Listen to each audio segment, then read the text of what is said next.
A new Star Wars journey begins in the place all good journeys begin. At, well, the beginning. This Star Wars Day, I'm excited to introduce the new Star Wars Canon Timeline podcast, where we will piece together the complete story of that galaxy far, far away, in timeline order, from the dawn of the Jedi through the great unknown following the sequel trilogy.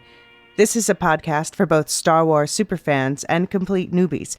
Listen to the short intro episode now to hear how it works and what to expect over the coming weeks as we set the stage for the new television series The Acolyte, which we will be covering with weekly breakdowns. Subscribe to the Star Wars Canon Timeline podcast wherever you listen to take part in one of the most epic and expansive stories ever told, following all the twists and turns from start to finish. May the 4th be with you all month and beyond.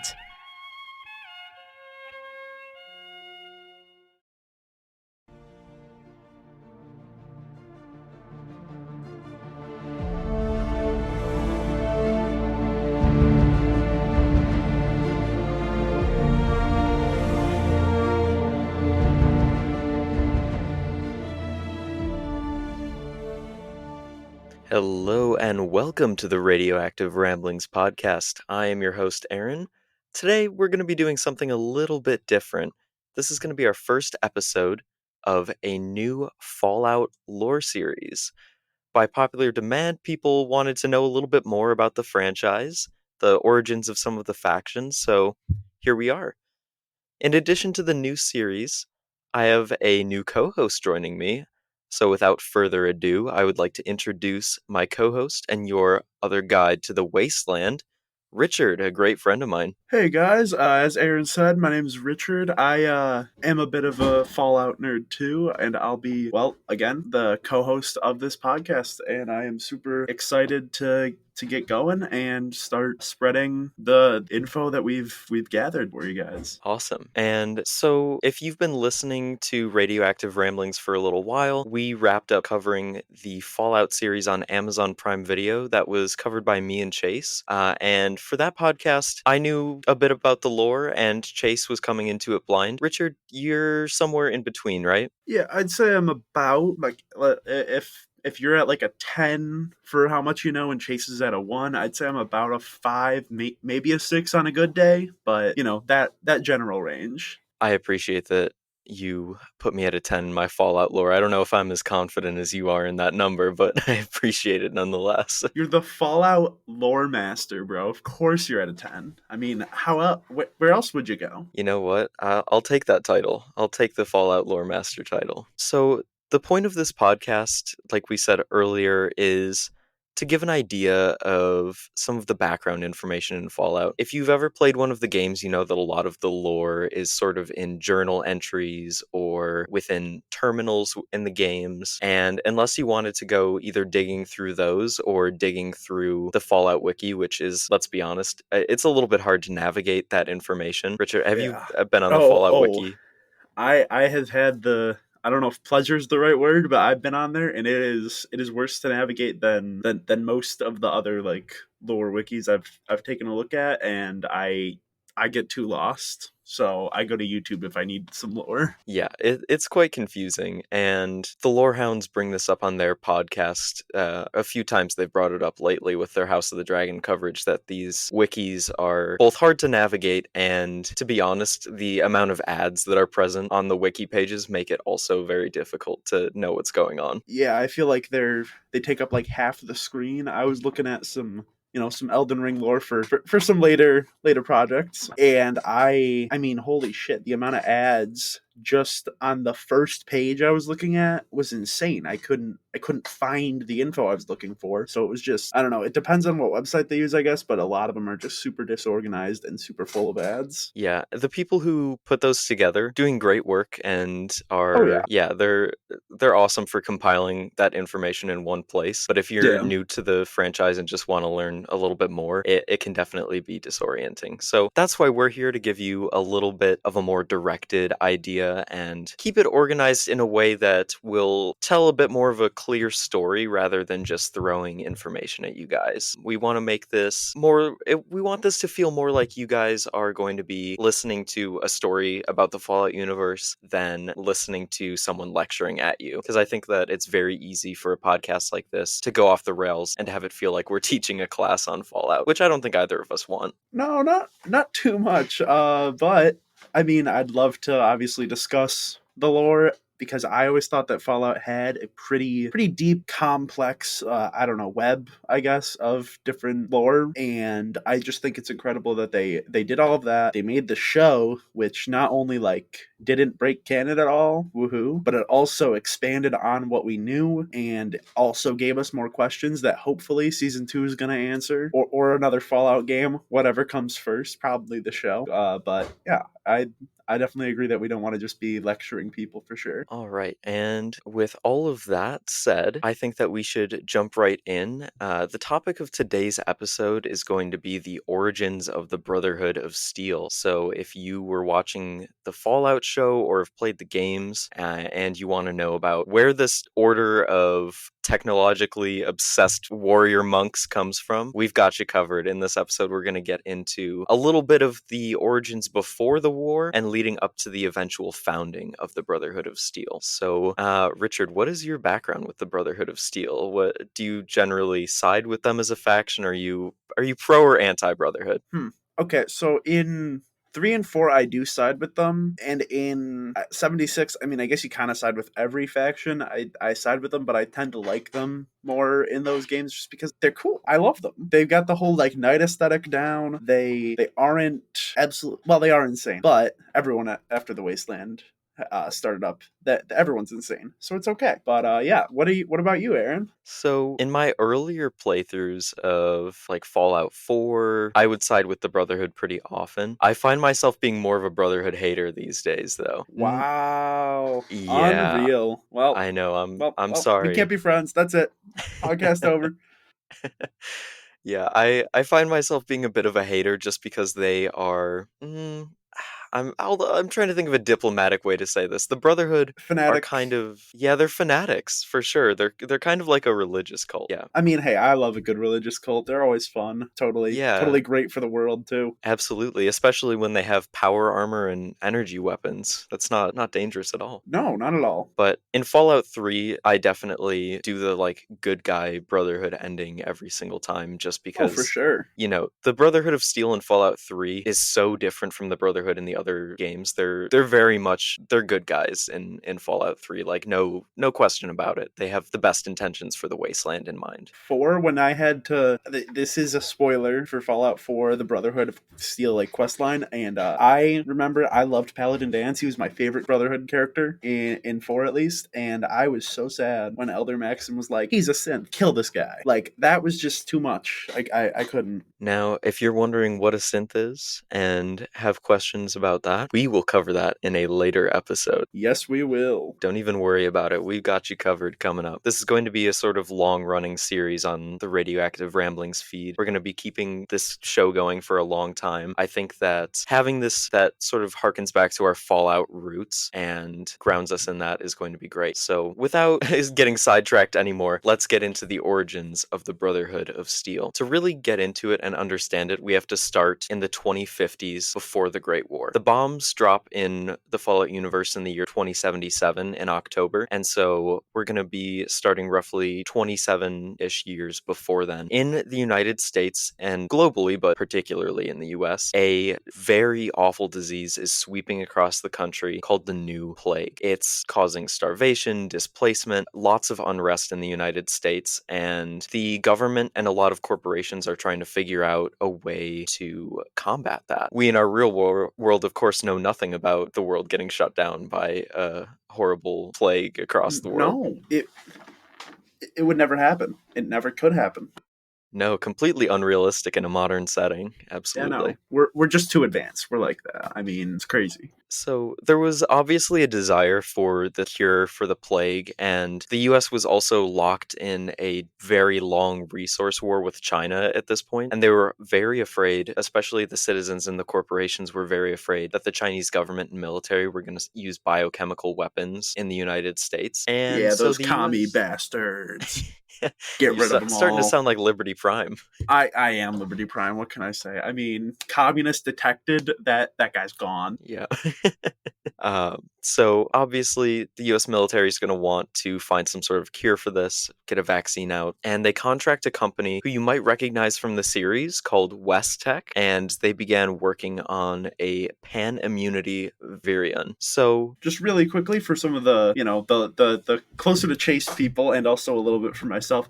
What can you tell us about West Tech, just that might be important with in the context of the new plague and them working on the pan immunity virion? yeah, so they were one of the biggest military contractors in the lead up to the Great War. They produced things like power armor, and I believe that they were involved in some energy weapon making as well. I can't remember exactly whether or not they designed them or not, but I believe they were involved. In the series, this is a spoiler for the Fallout series. I'm going to assume that anyone here is here because they watched the series and want to know a little bit more about the lore. So we will be spoiling the series a little bit, but we'll try to give some fair warning. If you remember the meeting at Vault-Tec where Oh, was he the sorry, was he the old guy? he was not the old guy. The old guy was Frederick Sinclair, who we will get to in a later lore episode. Okay. He was the guy who suggested creating a vault where they experiment with super mutants at the time. Oh, okay. All right. Well, I know where that fits in. I got that. All right. So West Tech is a very shady corporation, as are all the corporations in the Fallout universe. They're fine. That's kind of a theme in the Fallout universe, is that these large capitalist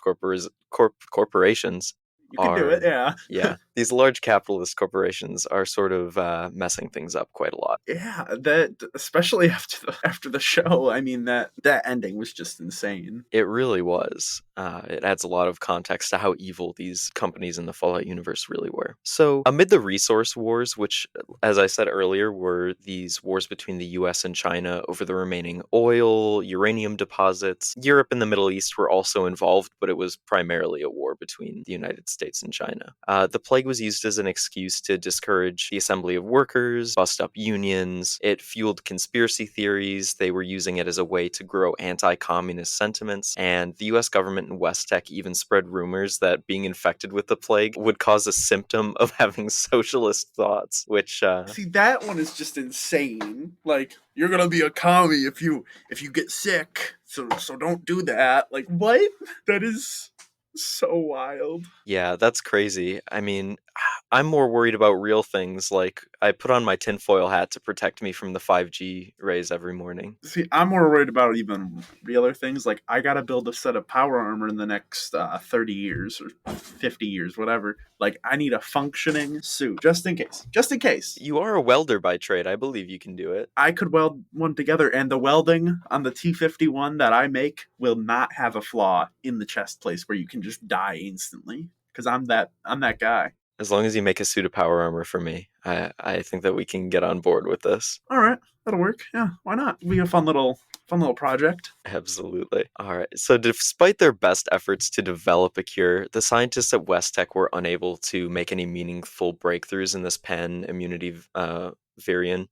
So, in 2071, the US military took over the primary administration of the project and began to develop it with the help of West Tech. But the military was now fully in charge, only with help from West Tech. And then after that, from what I understand, about 4 years after, in 2075, a new project was spun off of the Pan Immunity Virion project, and that was called the Forced Evolutionary Virus. Now, I don't know who here has played Fallout 1 and 2. Obviously, they're very different from the more modern ones that we have, but the FEV is a pretty big plot point from what I understand. Aaron, I think you've played them, though, so I'll I'll defer to you on that. Yeah, so in Fallout 1, the FEV is a very major plot point. Fallout 2, it's there, but it's more background. But yeah, we can cover Fallout 1 in a later video because there's a lot to unpack there. But just know that some of the most scary villains in the Fallout universe are sort of fueled by this FEV. They were born out of this forced evolutionary virus. Yeah. So this project that was originally intended to be a cure to the new plague sort of ends up being this virus that forcibly mutates people. They had originally started testing it on rodents and flatworms, things like that, and they noticed immediately that the rodents, the bugs, whatever they were putting this FEV into, they were immediately becoming smarter, larger, more dangerous. The flatworms were able to reproduce only asexually, and so they thought initially, even though it wasn't what they set out to do, they thought it was a major success. Yeah. And I'm sure it wasn't until human trials started that they realized maybe we should pump the brakes on this just a little bit. Yeah. But again, I'm sure that's for a later episode. So out of fear for international espionage, specifically, big surprise, they were afraid of China. This show, or the Fallout series, really is just such a great stereotype of Cold War relations between the US and Russia. The whole Red Scare, being afraid of communists hiding around every corner. You know, it's a great satire for sure. It's very reminiscent of like in high school when we learned about Joseph McCarthy in like the late 50s or late 60s, I think it was, and he was just, "Oh, you're wearing red, go to jail, get out of here," or worse, or torture. So yeah, it's a great satire, and I do love that. I love that it doesn't take itself too seriously while still taking itself seriously enough, if that makes sense. I might just be yapping though. No, I think that makes a lot of sense. You know, the Fallout universe is really, even though it's a very serious look at post-apocalyptic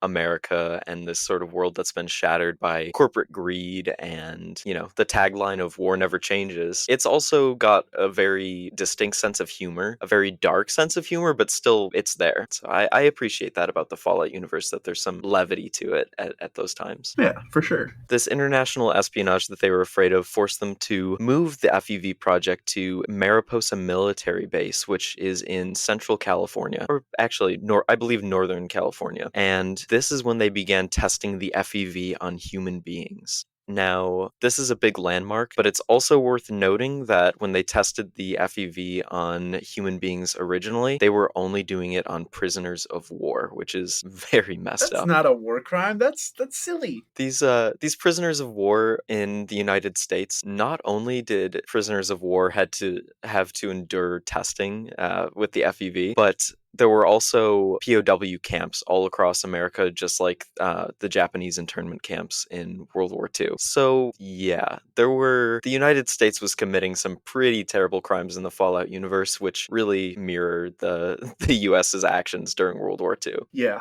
that's very on brand for wartime United States, unfortunately. Very much so. Now, the military placed Captain Roger Maxon and Colonel Robert Spindle as the overseers of the military sort of security task force in the base, and these two were not informed that there were human experiments going on. Oh, I'm sure that's totally not going to come back to like bite West Tech in the ass or anything. That'd be crazy. Not at all. And now we're on to phase 2 of the founding of the Brotherhood of Steel. Now that we've got the background information in place, we can talk about the Mariposa Rebellion. Ooh. In very early October 2077, the soldiers stationed at Mariposa Military Base discovered that the scientists were experimenting with the FEV on prisoners of war. Now, these soldiers were extremely upset by this information, obviously.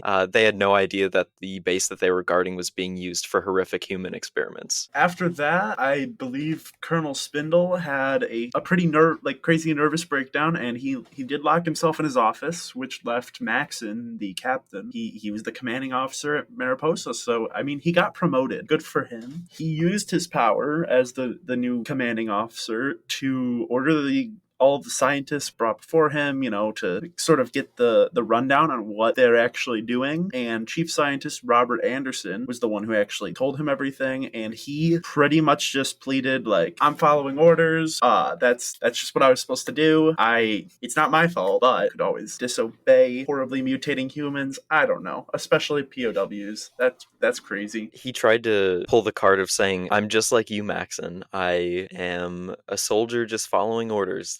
You and I are no different." That's when Maxon decided to pull out his gun and execute Anderson on the spot. Real, honestly, such a good move. Deserved. You know what? I can totally see this playing out in like a movie, some sort of like flashback in the Fallout show to the founding of the Brotherhood of Steel, or maybe a miniseries. I think that this would be really great, in fact, as an animated series. Oh my god, it would be perfect. Especially if they did what like Star Wars has been doing recently, where they do like those, I shouldn't say recently, the past couple of years, but the 6 to 8 episode runs. They're like 20-minute episodes. They're quicker, but they don't have any like filler content. They just sort of run through everything that happened, and it's quicker because like for them to make since it's animated. I think that would be fantastic. Yeah, I would really like to see something like that. Hopefully with the success of the Fallout show, we're going to get some more Fallout content. I know Xbox and Microsoft are pushing big time for some expansion. Yeah, so now that Maxon has executed Anderson, he is officially the leader of the rebellion at Mariposa Military Base. And Colonel Spindle is just completely out of touch with reality by this point. He's still locked away in his room, just absolutely, he's lost it and won't let anyone in. If you were Maxon and your commanding officer had locked himself in his room, what would you do in that situation? I would probably either break down the door, or like if there was a window, I would go in through the windows, something like that. You got to get in there and get him to stop before he hurts himself or others. Now, breaking down the door seems to be the wrong choice, I hate to inform you, because when Maxon ordered his soldiers to break down the door, Colonel Spindle immediately committed suicide in front of all of the soldiers that had broken into his room to try and get to him and reason with him. So, Spindle is gone. Maxon is the highest ranking soldier now at Mariposa, not only in acting capacity, but in actual capacity as well. He's the highest ranking officer. And on October 20th, 2077, Roger Maxon sends out a call over the radio to the US government to announce that he and his soldiers are seceding from the US military. And this was sort of a desperate attempt to get the US military to recognize what was happening at Mariposa and respond to it. But after he called and was like, "Hey, we're defecting, we're our own unit, you guys need to come and do something about this," the government just straight up did not respond. Yeah, and I think a couple days later, actually, on October 23rd, 2077, a day that in the Fallout universe is just super infamous for what happened, that's when all the big bombs dropped. And so I would assume that that's part of the reason why the call went unanswered, because ultimately, even if it gets out that the U.S. government is torturing POWs within 3 days, it won't matter. No one's going to care because everyone's going to be, not everyone, but most people are going to be dead because the nukes. Yeah, and this is what really makes me wonder if the US government was involved with Vault Tech and everything in sort of starting the war, if they let this go unanswered. And that to me says that they knew what was going to happen in a few days and they were like, fuck it, we're just going to let this go and see what happens, and it won't matter soon. Yeah.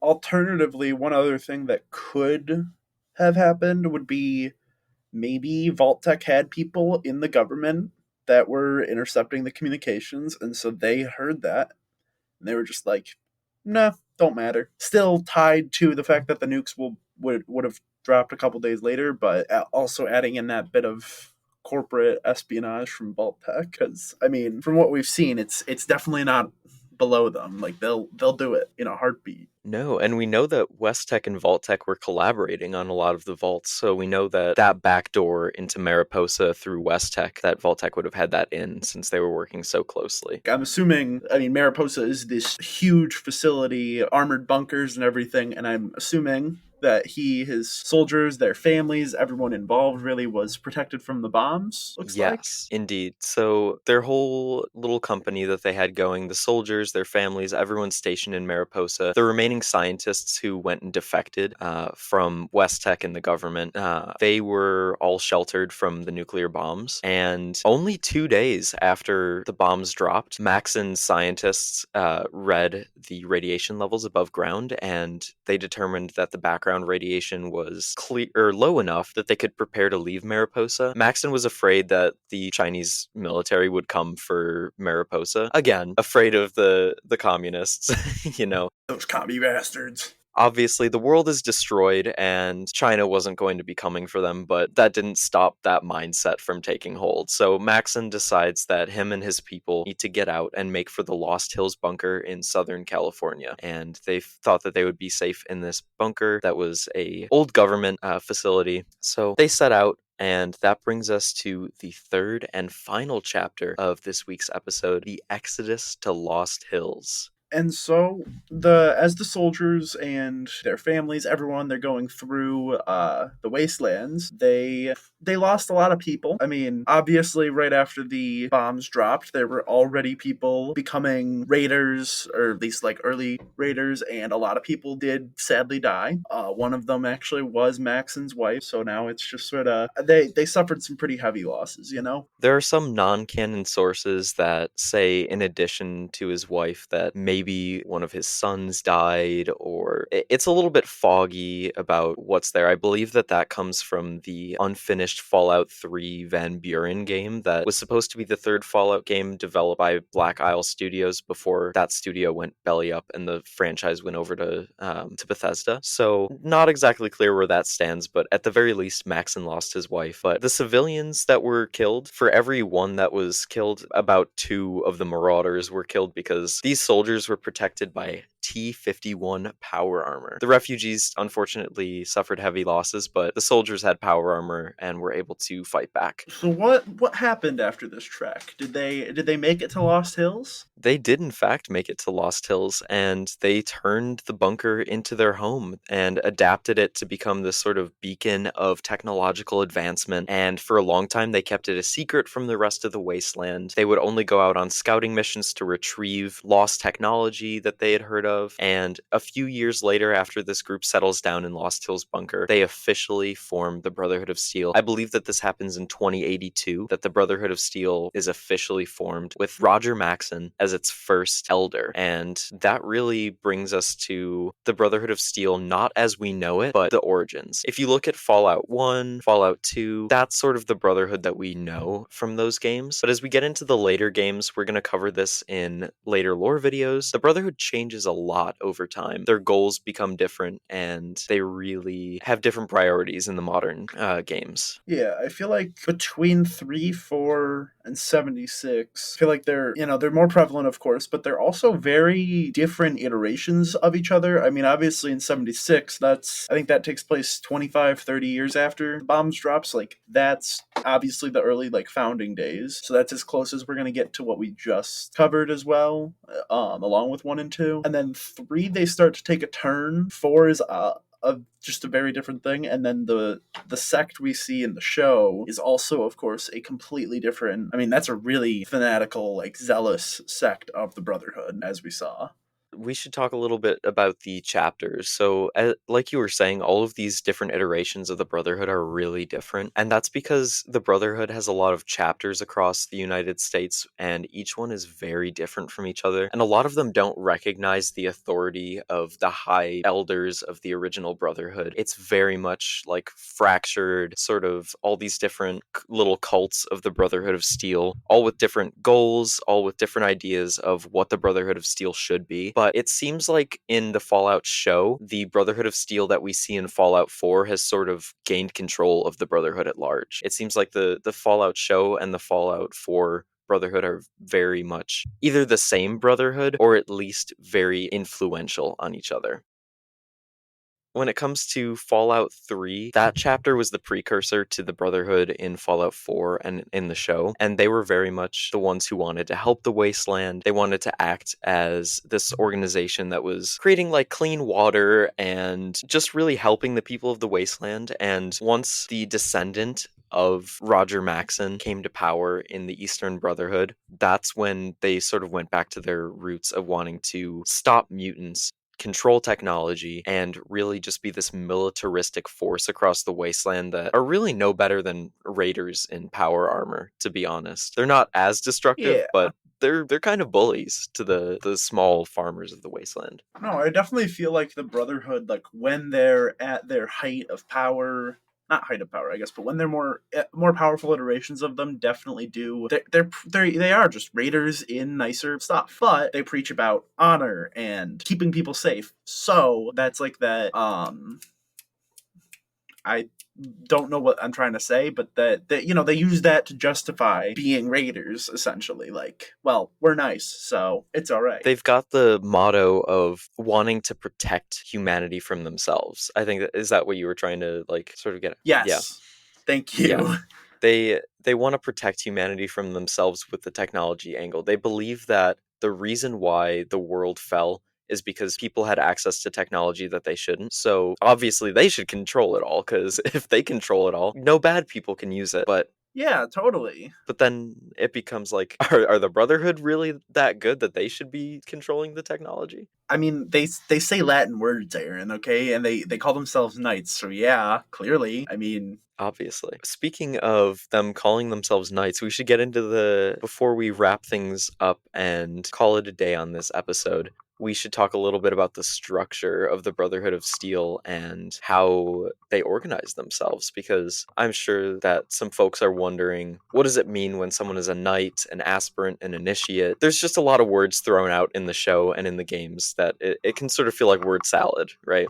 oh, definitely. So I guess like if we were to do like the pyramid, like who's at the bottom of the pyramid, Aaron? At the bottom of the pyramid, the Fallout show sort of changed things a bit, but it seems like at the bottom of the pyramid, we have this new class called the Aspirants, which are essentially recruits from the wasteland. They weren't born into the Brotherhood. They are people that the Brotherhood has either found or they found the Brotherhood and they wanted to join. So they start off as these very low ranking, sort of, I guess, almost like grunts in the military. And above them would be squires. Yeah, and squires are the companions to the knights, like Maximus was to Titus, is I guess probably the most recent and easiest to pick out. The Fallout show changed some pretty fundamental things about the squires, because in the games, the squires have usually been children that were like born into the Brotherhood, and so it was much more a squire in the traditional sense. Like in medieval history, you had some noble kid running around with you, like cleaning your armor and everything, and now it seems like that role is just filled by anyone in the Brotherhood who has worked their way up to a point where they get to accompany a knight and sort of be the helper of the knight until they gain their own knighthood. Would you say that's sort of an accurate picture? I'd say that's pretty accurate, although I do have a thing about like having it be an adult do all of these tasks, or even not like an adult exactly, but Maximus is what, early 20s, so like a young adult, I guess. Having it be someone who's like more grown up, more has a sense of self-respect. We see Maximus, I mean, with Titus, and that's just going to be my example I keep going back to because it's fresh. Like, Titus rips off the crotch plate and throws it to Maximus, and like a little kid might be fine with just like shining that up, sticking it right back on. But obviously, Maximus has, he doesn't want to just do that because he's already, he's grown. I guess he can think for himself a lot better than like a 7-year-old going in through the wasteland. Like, yeah, there's certainly some resentment there, absolutely, when you're a full-grown adult and you've been through all the training and you think I should be in that armor too. But at the same time, I do have to say that not sending a child into battle is probably for the best. oh no, 100%. Sorry. Should have specified that. I am not into sending kids to war. That's bad. That's very bad. Don't do that. Nuh-uh. But you know what I mean. Yeah, I understood the point you were making. No. But Okay. yeah, Good. for sure, not sending a kid into battle is going to be the ideal whenever possible, which should be 100% of the time should be possible. I mean, except in the Fallout universe, in the games, the kids are functionally immortal. So, like, maybe that's not even a gameplay mechanic. Maybe that's just true. Maybe it is The kids true. could just be bulletproof. If you haven't played the games, Richard is referencing the fact that in all of the Fallout and just Bethesda games in general, children are immortal. They can't be harmed by anything, for obvious reasons. Any Yeah, game child that murder is bad, yo. yes. Don't do that. Yes. So above the squires, to get back into our hierarchy here, would be knights.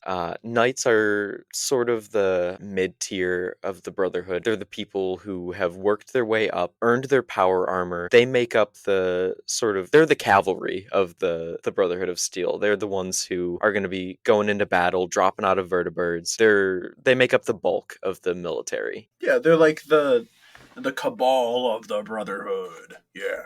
And above them sits the paladins, who are essentially, I would say that they function pretty much the same as a knight, except that they command the knights under them. So they're just the next step above. And above them are sentinels, which I believe are only a rank that was introduced in Fallout 4, and they act largely the same way that the paladins do. I think that sentinel is more of a ceremonial role to distinguish you as a very distinguished member of the Brotherhood rather than having more responsibility.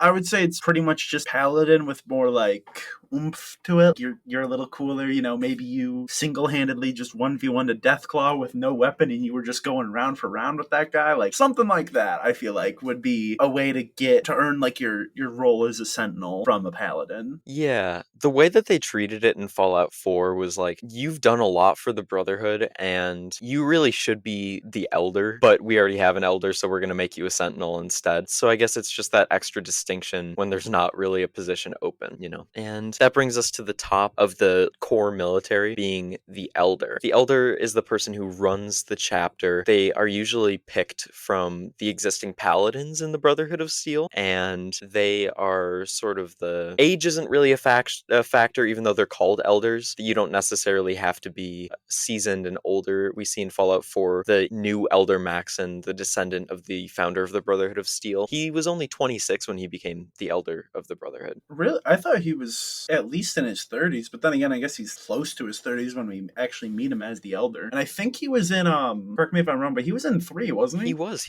as a kid? Yeah, he was a child in Fallout 3. He was still a squire. So we see him, and he's a pretty young guy to be an elder. I believe he's the youngest elder ever in the history of the Brotherhood of Steel, which is a sort of an amalgamation of both his accomplishments and the fact that he is the descendant of Captain Roger Maxon. But it's good that he didn't just get there based on the fact that he is a descendant, because like that style of like power transitions never seems to work well ever, because like you could get a complete idiot.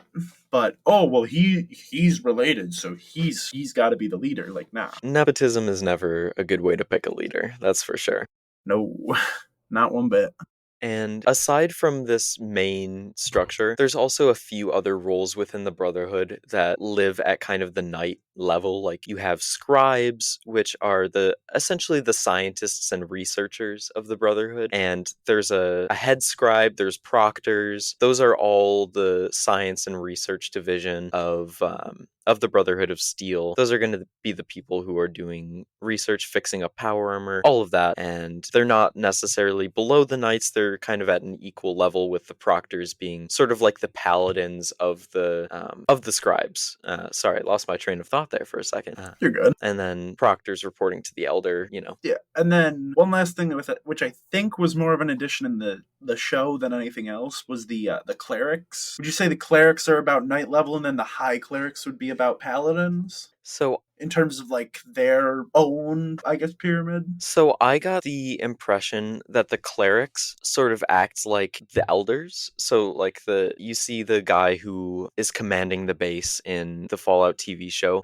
He's very much acting the same way that an elder would. So I think that they changed the names a little bit to make it a bit more like a religious sort of cult fanatic type of thing. Like you have the aspirants who are essentially the initiates in the games, and I think that the clerics fill that same role of elder. And then they mention that the high clerics in the Commonwealth are the ones calling the shots, which we've seen before in the Brotherhood at various times. There have been this like council of high clerics, which are the elders of the different chapters, or the council of high elders, which are these elders from the different chapters, and they come together to make decisions. And those are the times when the Brotherhood is more united and more of a single force instead of separate chapters, if that makes sense. And if does that answer the question a little bit?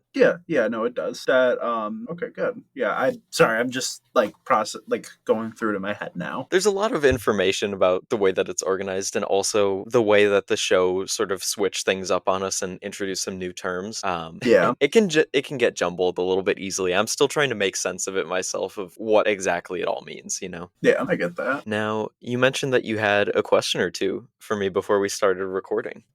Really the only one that like I guess right now pertains to the Brotherhood that I've got for today would be this is from my buddy Joe at work, and he was just curious, like there was like a sub faction in one of the games that he played, and I don't remember which one he said. That's my bad. Was it the Outcasts? Maybe did they have like an extra little like did they have like a red slash Yes, through the Brotherhood the red and insignia? black power Yes, armor. yes. The Outcast. Yes, that he was just wondering like for a little bit of background on them, I guess. Yeah, absolutely. So the Brotherhood of Steel Outcasts, I had mentioned that in Fallout 3, the Brotherhood of Steel acts a lot more charitably towards the Commonwealth. Or not the Commonwealth, I'm sorry, towards the Wasteland. They're in the capital wasteland of DC in Fallout 3. So they sort of act a little bit more charitably, and they aren't as obsessed with technology, with killing mutants. They're more interested in just helping out the people of the Wasteland. So the Outcasts are the people from the Brotherhood of Steel who decided that they wanted to be closer to the origins of the Brotherhood of Steel, and they wanted to be like focused on recovering technology and saving the wasteland from itself, apparently. Like that sort of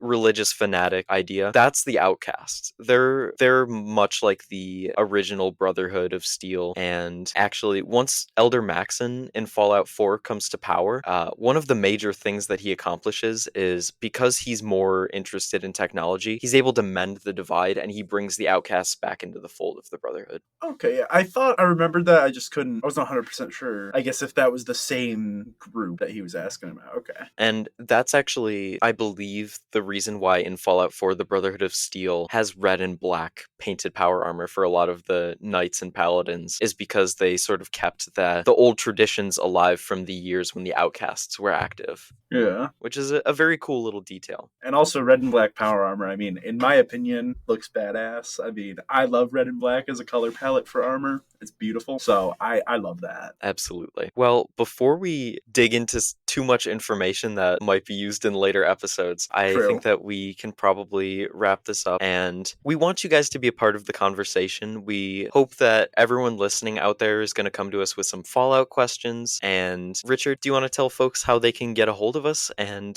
ask us those questions? I would love to. I've been waiting for this opportunity ever since I was asked to join this podcast. Thank you for listening to this first episode of our new Fallout lore series. We'd love, obviously, to have you guys ask some questions if you have any. If we missed anything that you would have wished that we included, please let us know. You could email us at radioactive@thelorehounds.com. We do have a channel set up for Radioactive Ramblings in the Lorehounds Discord server where you can send us messages, chat about the show. You could also use the contact form or leave us a voicemail at thelorehounds.com. We'd really appreciate it if you guys left us a rating on Apple Podcasts or Spotify, wherever you listen to your podcasts, and it helps other listeners like yourselves find us. Definitely gives us some more media exposure. And I've mentioned this on our other podcasts before, but the voicemail feature that Richard just mentioned, we would absolutely love if you use that. Go to thelorehounds.com, leave us a voicemail. It's lot of fun. We haven't gotten one yet, and it would really it's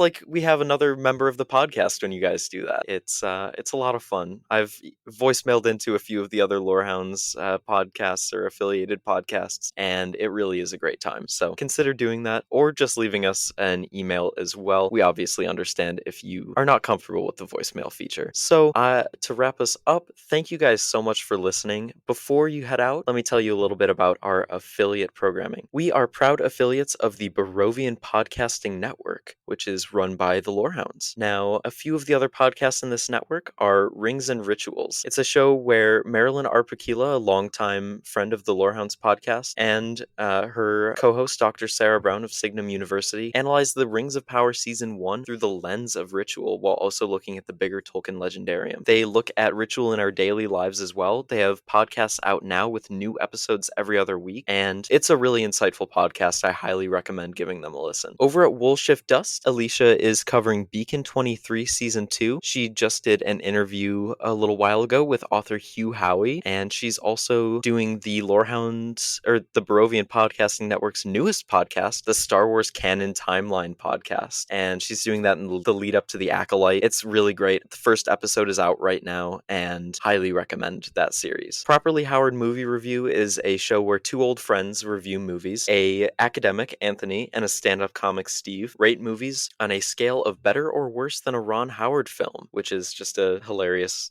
interpretation of those movies. Their new season theme is Felonies and Fugazis, where they're going to be looking at some crime movies like Point Break, Shakedown, Tango and Cash, etc. It's a very funny podcast. I highly recommend giving that a listen. And for the Lorehounds, they have just finished their coverage of Shogun, and they had some big news recently. I believe yesterday they announced that a new full-time third Lorehound was joining them, Alicia from Woolshift Dust. So David, John, and Alicia are now a triarchy. Congratulations to the three of them. I'm super excited to hear the three of them on the mic more, and they are doing a full recap of House of the Dragon in the lead up to the series coming out this June. So give them a listen, and with that being said, thank you guys so much for listening, and we hope to see you in the next Fallout lore video.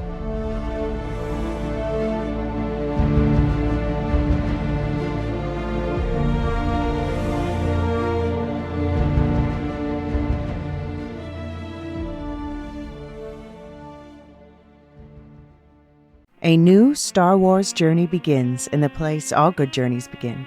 At, well, the beginning. This Star Wars Day, I'm excited to introduce the new Star Wars Canon Timeline podcast, where we will piece together the complete story of that galaxy far, far away, in timeline order, from the dawn of the Jedi through the great unknown following the sequel trilogy. This is a podcast for both Star Wars superfans and complete newbies. Listen to the short intro episode now to hear how it works and what to expect over the coming weeks as we set the stage for the new television series The Acolyte, which we will be covering with weekly breakdowns.